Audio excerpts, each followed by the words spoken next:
दोघेही फकीर, दोघेही संन्यासी, जीवनमुक्त अशा दोन सत्पुरुषांचा आज आपल्याला उत्सव साजरा करण्याचं भाग्य प्राप्त झालेलं आहे. किती भाग्यवान आहोत आपण. आणि हे भाग्य जोपर्यंत आपण गुरूंच्या चरणाचे दास होत नाही तोपर्यंत नशिबात येणार नाही.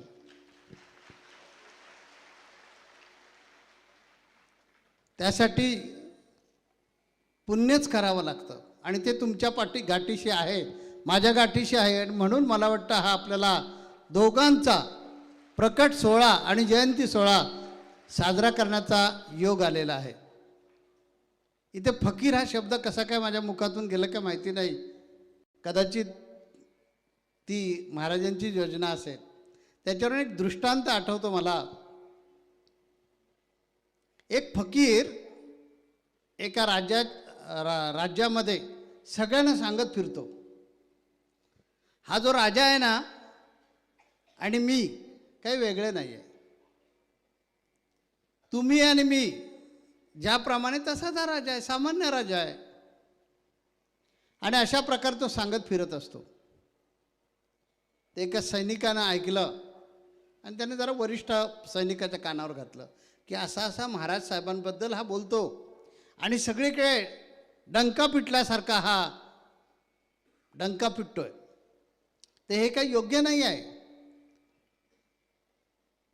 त्यामुळे ते सैनिक उचलतात, त्याला पकडतात, त्या फकीराला बेड्या ठोकून दरबारामध्ये उभा केला जातो. दरबार भरगच्च फुललेला आहे. बरेच मान्यवर आलेले आहेत आणि मान्यवरांचा दरबार, ज्ञानी लोकांचा दरबार भरलेला आहे.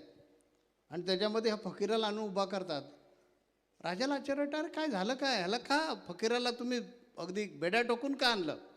तर म्हणाले, महाराज याने अपराधी तसाच केलाय. राजा म्हणतो, अरे काय अपराध काय केला तो तरी सांगा ना.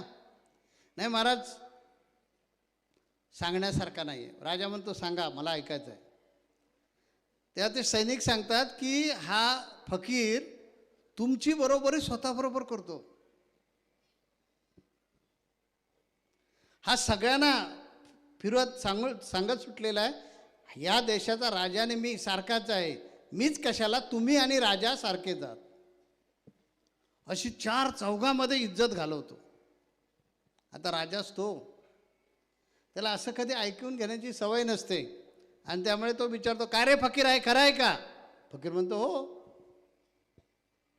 मी एक कसे असू शकतो? बघितलं माझ्या हातामधलं कडं? तुम्हाला नाही दिसत आहे, दिसतंय का? कारण मी राजा नाही आहे, मी फकीर आहे. परमार्थी तो राज्यधारी, परमार्थ नाही तो भिकारी. ते म्हणाले, माझ्या हातामध्ये जे कडा आहे तुला माहिती आहे का, ते रत्नजडित आहे. त्याच्यामध्ये अनेक रत्न भरलेले आहेत. प्रचंड किमतीचे महागडे हिरे बसवलेले आहेत. आणि असं कडं माझ्या हातामध्ये आहे, तुझ्या हातात आहे, आणि तू काय माझी बरोबरी करतोस? तो फकीर म्हणाला, तुमच्या महाराज साहेब हातामध्ये जरी कडं असलं आणि त्यातले हिरे किती महागडे असले,